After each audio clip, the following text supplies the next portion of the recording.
Hello नमस्कार, स्वागत है साइंस जोन कोचिंग सेंटर में। तो आज हम पढ़ेंगे बाह्य निषेचन क्या है, इसकी क्या हानियां हैं। तो आज हम इस वीडियो में जानेंगे बाह्य निषेचन किसे कहते हैं और बाह्य निषेचन की क्या हानियां हैं। तो आप अभी तक वीडियो को लाइक और चैनल को सब्सक्राइब नहीं किए हैं तो कर दीजिए। हम इसी तरह से वीवीआई क्वेश्चन अपलोड करते रहते हैं। तो चलिए हम सबसे पहले जानते हैं बाह्य निषेचन किसे कहते हैं। तो बाह्य निषेचन इसका नाम से ही स्पष्ट हो जा रहा है कि जब निषेचन क्रिया जीव शरीर के बाहर संपन्न होती है उसे बाह्य निषेचन कहते हैं। तो इसका परिभाषा हम लिखेंगे, जब निषेचन प्रक्रिया अर्थात नर युग्मक शुक्राणु तथा मादा युग्मक अंडाणु के संलयन की प्रक्रिया जीव शरीर के बाहर संपन्न होती है उसे बाह्य निषेचन कहते हैं। तो संलयन मतलब मिलना होता है।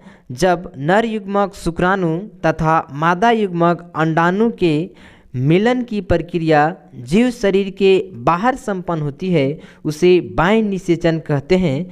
तो बाह्य निषेचन आपको समझ में आ गया होगा कि बाह्य निषेचन किसे कहते हैं।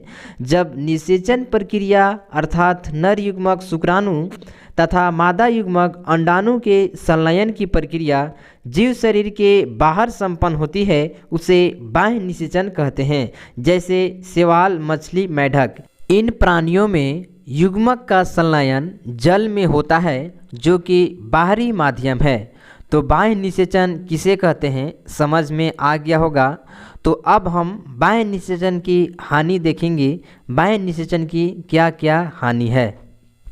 बाह्य निषेचन का पहला हानि है, युग्मकों की सुरक्षा का कोई प्रबंध नहीं होता है। तो बाहरी माध्यम में होने के कारण युग्मकों की सुरक्षा का कोई प्रबंध नहीं होता है।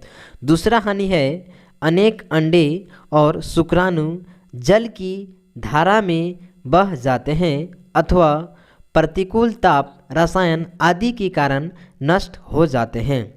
तीसरा हानि है, अंडों का निषेचन होना निश्चित नहीं होता है, केवल संयोगवश यह संभव हो पाता है।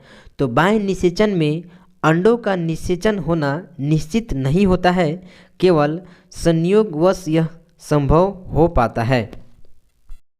चौथा हानि है, कुछ अंडों को निषेचन होने के पूर्व परभक्षियों द्वारा भक्षण कर लिया जाता है।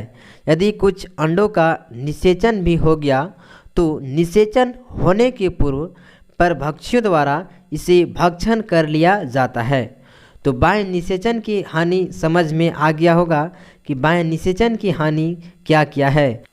बाह्य निषेचन की हानि आप और भी लिख सकते हैं, हम 4 ही हानि लिखे हैं। तो यदि आपको बाह्य निषेचन किसे कहते हैं और इसका हानि क्या है समझ में आ गया होगा तो वीडियो को लाइक और चैनल को सब्सक्राइब कर दीजिएगा। हम इसी तरह से वीवीआई क्वेश्चन अपलोड करते रहते हैं।